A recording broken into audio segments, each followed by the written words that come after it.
go. Let's just shimmy right in here. Oh, I'm gonna sit down. Great. Thank you for having me. My pleasure. Yeah. Here, scooch you on a little Scoot, closer. scoot, Yeah, scoot, we'll get a little, we're friends here. Yeah. Just snuggle right up. 3, 2.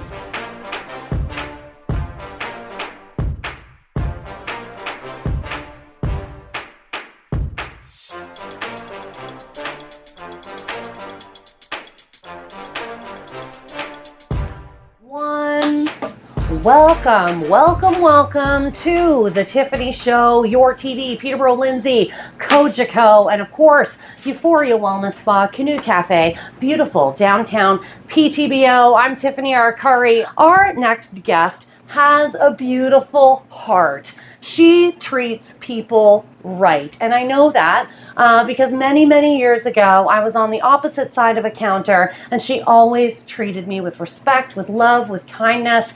She is a beautiful human being. Come on in. Arti Chinchalkar, welcome to the Tiffany Show, my friend. Thank you. Oh, how are you doing today? I'm great. Thank you for having me. I'm so glad you carved out some time. I appreciate the invitation. Arti, yes. I know a little bit about you, Yeah. but could you share with our friends maybe a little bit about yourself, your hometown, maybe some fun facts, likes, dislikes, special talents, favorite foods, maybe a secret nobody knows about you?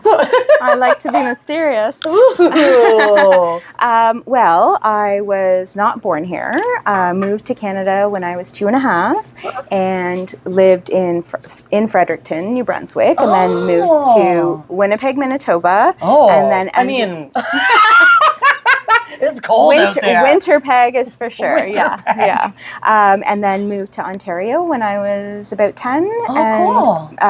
Grew up just outside of Hamilton, and I moved to Peterborough in 2006, I think. What brought you to Peterborough? What made you stay? So my ex-husband we were looking for work, and we were looking to move out of the big city of Scarborough, is where he grew up, and wanted to have more of a family life, and that work-life balance that doesn't always happen when you're in a big city. True.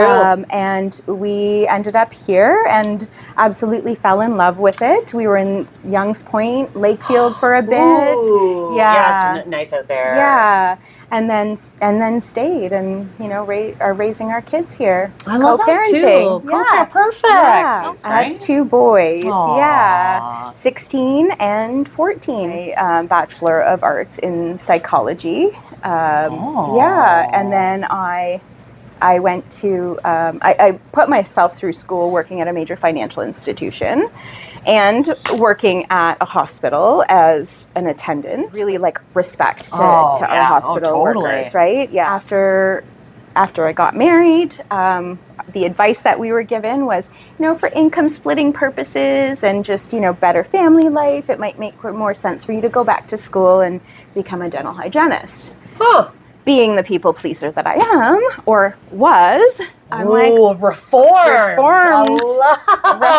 people pleaser. Yes. I mean, it does kind of sneak back in sometimes. Fair, that's valid. Right?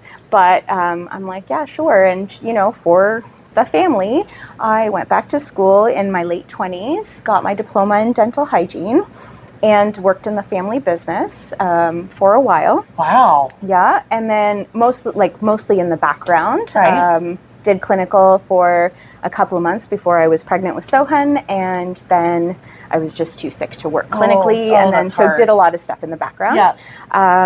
And then, we found out that Sohan had peanut and tree nut allergies. Ooh. When he was little.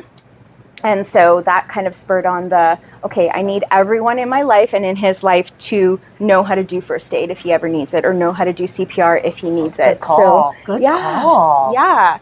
And it's not that hard to learn, right? And it's a few hours out of your day once a year to, and so I did my training to be a first aid and CPR instructor, and I did that for a few You years. can just do anything. I can, Oh, people pleaser journey. Yes. I've been on the journey. Amazing. Yeah, it's relatively new for me. I think I want to say the last 2 years. Amazing. It's been like a, and so when you said it was like, 3 steps forward, 1 step back, Yes. I really, really resonated with me. Yeah, and it's it's something that you have to be cognizant of almost every day. Being the people that we are, that care about others very deeply, it's easy to, and being women and, being a mom, it's easy to put yourself last and think of everyone else before you. Right. And sometimes the whole cheesy analogy of you need to put your own mask on the plane before you put somebody else's on is so true, right? Like if I don't replenish my batteries and anyways, that's a whole... How am I going to help you? Yeah, it makes sense. Totally. And you know what? It's those reminders, right? Because we do forget. And then it's that reminder, right? The oxygen mask. Yeah. And when we don't take care of ourselves, it definitely, like in my journey, it bleeds into other things, right? And for sure. Yeah. And only my anxiety builds because I'm not being my authentic self. I'm not speaking my truth. Yeah. And there's kind of like all of that goes hand in hand with the journey, right? Definitely. So speaking about journeys, what has been your life journey?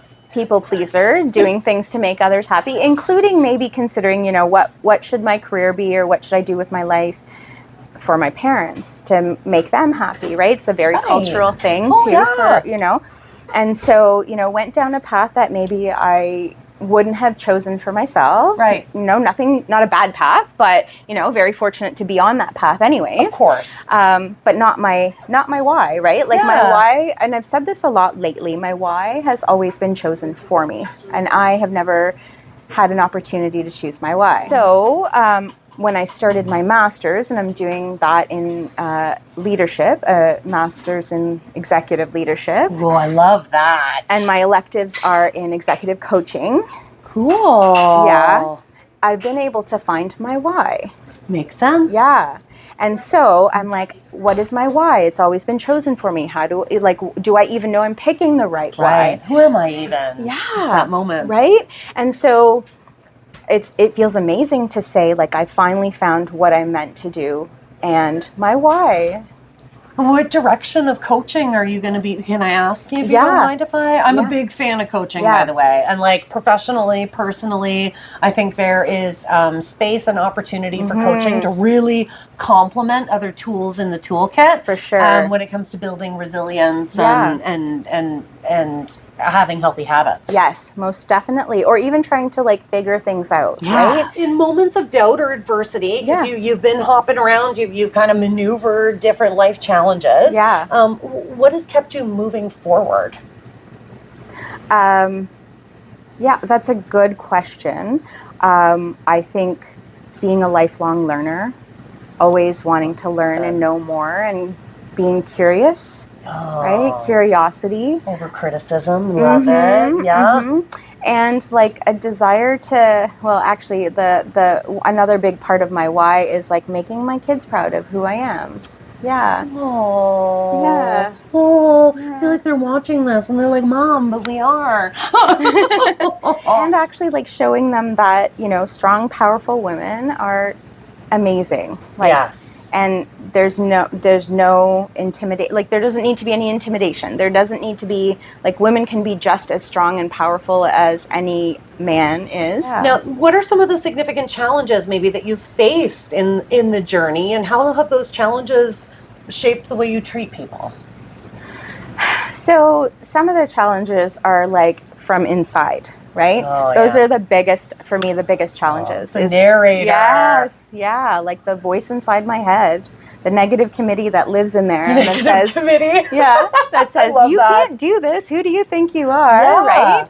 That's like, I think for me is the biggest challenge is like, how do I quiet that voice? How do I like believe in myself and my worth? And those are still things that I'm discovering, and I'm still like, I'm not perfectly good at it. I think we all struggle every now and then of like, but I think that's where the biggest journey has been for me, is to believe and trust in myself, because being a mom, being a partner to somebody, sometimes you lose your identity, Yeah, right? fair. And then you're like, okay, who am I? I'm not just Sohan and Nikhil's mom. I'm not just such and such person's partner, wife, whatever. Yep.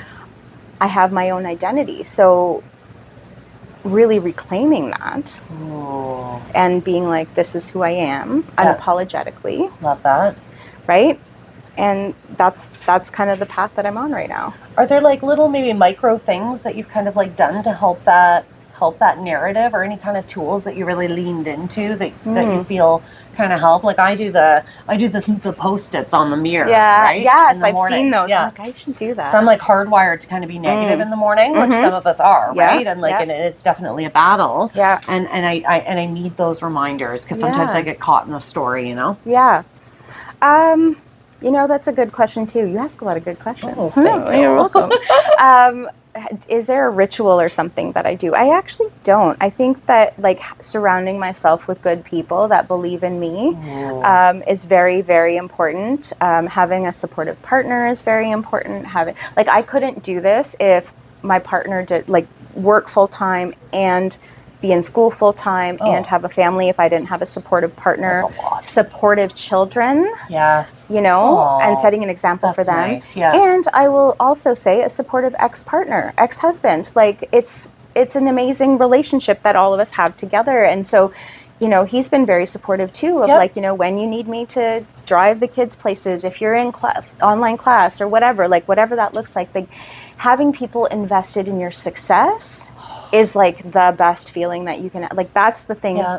That's the tool. Evaluate your circle. Yeah. Ooh, that's beautiful. Yeah. And I love the co-parenting. Because I feel like that maybe doesn't get enough airtime. No. For how parent, I'm a product of divorce. I was 14 when my parents left, and half my family, gone. I just didn't have half family anymore, including my own mother. Yeah. So it's like, for me, when I hear like my friends going through the co-parenting journey and they've got each other's backs. Yeah, 100%. Oh, that is magic. And I bet that is such an impression for your children too, to know like mom is always going to have dad's back, and dad's always going to have mom's, and they're not together anymore, but they still take care of each other because of us. And there's still that connection. I think that's where, and please don't think that this is from a place of judgment or anything. No. I think that there's so much hurt that can go along with divorce and separation it you know, sometimes the children suffer through that. And the thing that we decided right from the get-go is we're going to keep the kids at the center of it. And then everything else will fall in place. And we'll work together because our main thing is keeping the children safe and making sure that they feel emotionally safe, making sure that they feel supported because their foundation has shifted, right? My mom and dad, you know, and it was the thing, like, mom and dad never fought in front of us. Like, why are you you see this on TV, right? Like, the mom and dad are fighting, and so, divorce is inevitable. But, like, they never saw those things. Right. And so they're like, why is this happening, right? And so how can we make things as not shaky foundation? Like, it's going to shake a little bit, right? But we're there to catch them, and we're there to catch each other. Like, I think that's the thing. That's like, special. Yeah. Yeah. And I've actually had a few people, like I've done some personal growth and development courses, and my coach in that one personal development course said, my parents went through a divorce, and I wish they had done it the way you and your ex-husband have done it. And, and to hear that is just like, okay, I'm doing something right in my life here, 100%. right? Oh, so, yeah. Yes. Yeah. Mine was really tumultuous. So whenever I see big wins like that, I'm like, not easy. Not because easy. You're parting ways because it's not working, but you're coming together for the collective of the beautiful humans that you made, that you're fostering to also set up to be successful humans in the future. Yeah. Oh, that's beautiful. Thank you. Now, can you share maybe, this probably is a defining moment in your life that kind of shaped who you are? Is there some kind of pinpoint catalyst moments that you're like, oh yeah, that happened and it totally changed me to be this way? I think the main thing for me is I always want to treat others how I want to be treated myself. And having had some situations where I was not treated the greatest, you know, just, and by strangers.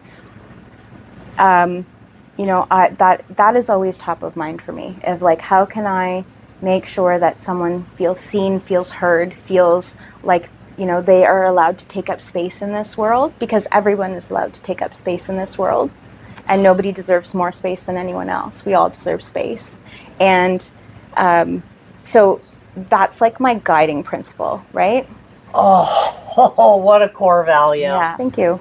Please, honestly. And the more we share stories like that, like a lot of us have these North Stars and we're not like sharing them with each other, right? And that just kind of like furthers the mission, because somebody else is going to see that and be like, oh, I'm like that too, you know? And the world needs more love, more especially kindness. now. Agreed. Meeting in the middle, meeting people where they're at, you know, just taking care of each other. Yeah. So who inspires you on?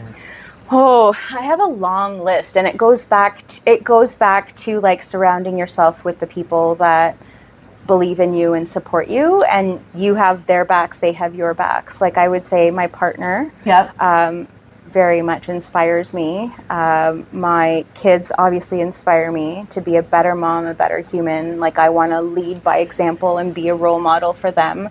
My parents inspire me. They don't hear it often, but, you know, like, they came to Canada in the late 70s and faced a lot of racism. Oh, that's hard. When they were here, some really harsh things were said to my dad, and he could have taken that, to both of them, he could have taken that and, you know, gone in an absolutely different direction than he took his life. And he's like, you know what? I'm going to prove them wrong.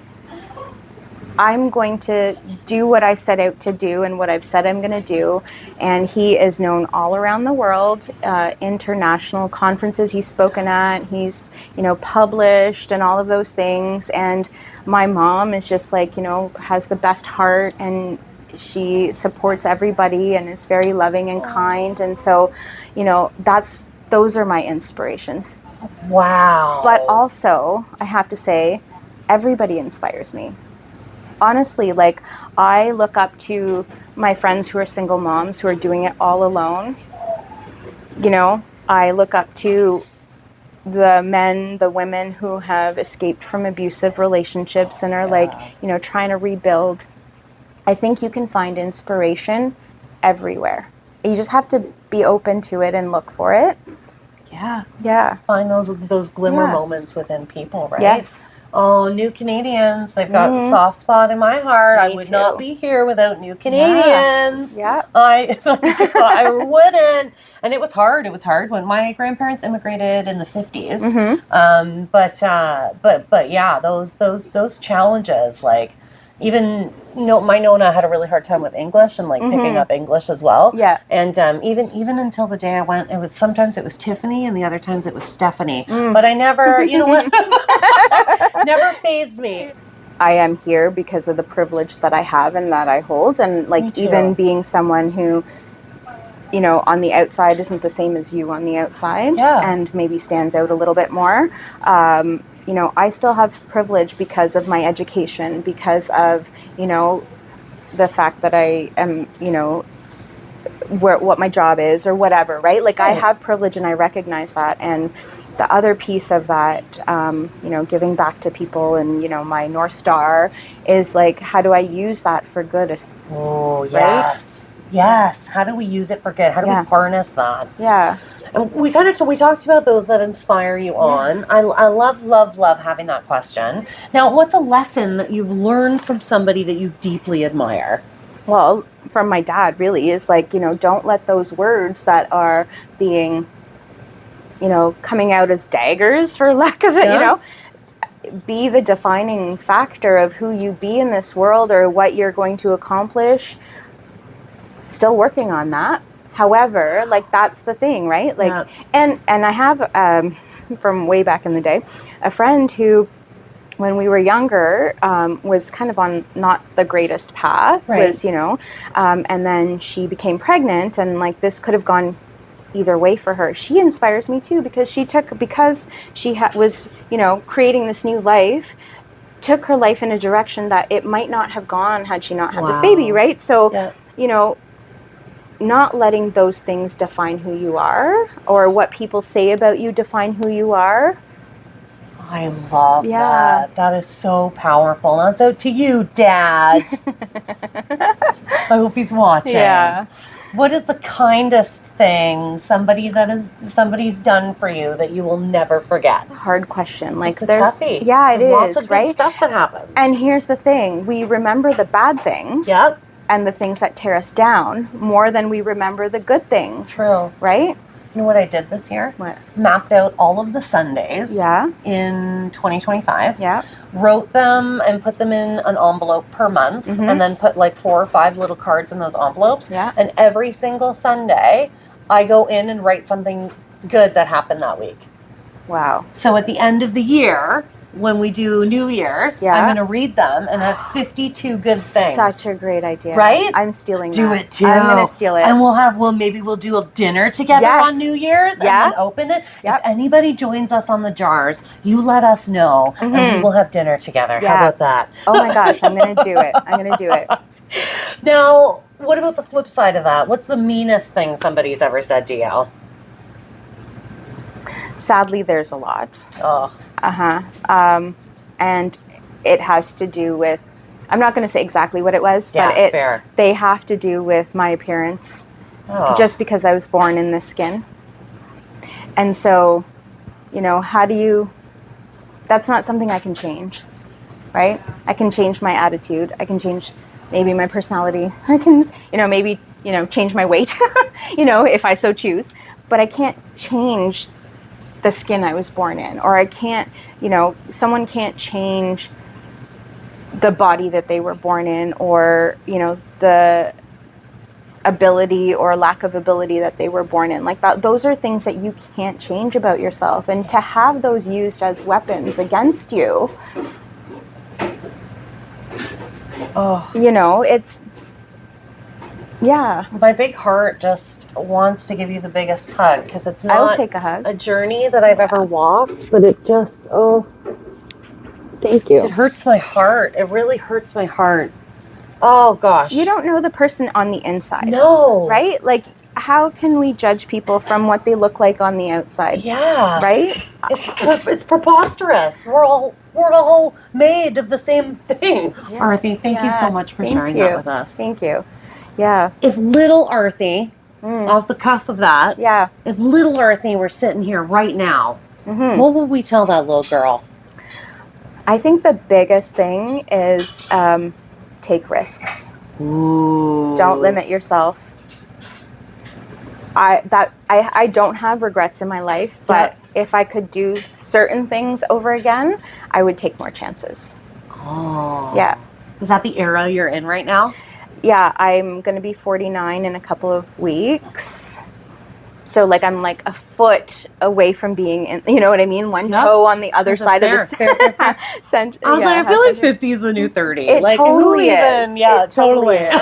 Yeah. We're aging differently now. That's right. It's the Botox at Euphoria. Right? I don't know about you, but definitely I get Botox here. Arti, what's the best thing about life? I think that there are always moments to learn.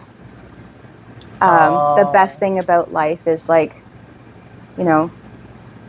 life is too short to be angry, upset, mad, all of those things. Like, and there's so much joy in the world to discover if we just give it a chance and give ourselves that chance to like discover it. Give ourselves the chance. Oh, well said. You're just dropping nuggets I know, all over right? this interview today. We're going to have great quotes on the other side. Thank you. Speaking of quotes, I'm going to give you the floor. Yeah. The floor is yours. Oh, goodness. If you have a message to share with those that are watching, something to say, a story to share, what is that message? I think be kind, really. Like, it's very simple, right? Yes, yeah. Be kind. There's not enough kindness in this world.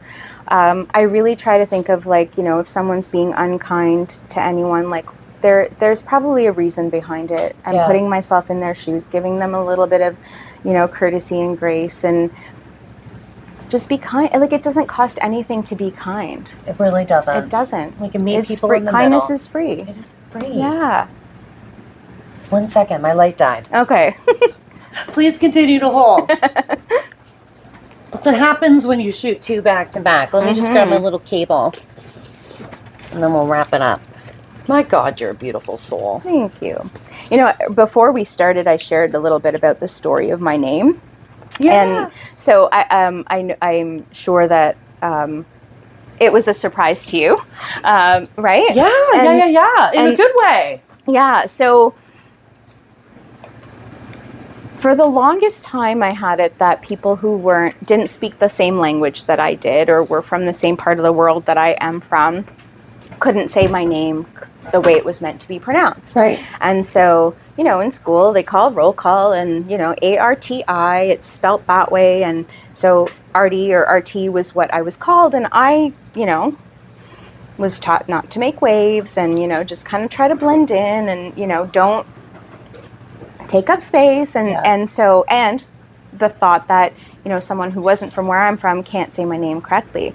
And so I just let it go. And my partner actually made me, when we were friends, made me present to, he's like, you know, your parents gave you this name. They took the time, they took the thought to bestow this name on you. And so it's kind of dishonoring your parents by not reclaiming it and say, because he's like, I can say your name fine. Yeah. He's an American from Virginia, Southern gentleman, right? And so he's like, if I can say it, Yeah. anybody can. And I'm like, you know what? Yeah. So that was like maybe a bias that I had that I didn't realize that I had. Fair. Right? And so I'm like, okay, well, this is me reclaiming who I am and reclaiming my name, honoring my mom and dad, and honoring, beautiful. So, and I know like people who've known me as Arti or RT are going to slip, and that. Right. Yeah. I totally slipped on this interview today. But like, you know, you just learned my name like 30 minutes ago. So that's fine. But, you know, that's another way to see people and hear people. Yes. Right? Oh. And give them the space that they deserve to have, is to honor that. Oh, agreed. Yeah. Oh, I never thought. My dad went by John, but his real name is Giovannino, but he doesn't like Giovannino because it means baby John in Italian. Right. So went like John his whole life. Like Right. even his obituary was under. Right. Right. Yeah. And like, and I can't have kids, but I always thought to myself, if I could have, I totally would have taken Giovannino. Yeah. Like 100%. That's a great name. Like, right? Yeah. And what a beautiful thing to share. Yeah. And thank you. Thank you. And I love that you came in and you were like, I have reclaimed my name. And I'm here for it. Because you know what? I absolutely love you. I think you are a beautiful, beautiful human being. Thank you. Thank you for sharing with us your vulnerability, your story, a glimpse of your life. Thank you. Thanks for being curious. Always space at the Tiffany Show, you Amazing. know? Yeah, Love we it. got to foster I'll be connections. back next week. Perfect. We'll be back with a live segment. And in other news. I'm going to throw to Arti in the gelato bar. How's the weather, Arti? This has been another episode of The Tiffany Show. Be kind, keep going. Yeah. And all that good stuff. Believe in yourself. You're looking to sell your home or cottage? You want to work with someone who knows the market inside and out. Hi, I'm Sarah Evans, born and raised in Peterborough, Ontario. I am very proud to call this great community home. Contact me today and I can promise to exceed your expectations. 705-768-6278 or visit sarahevans.ca. Not intended to solicit those currently under contract.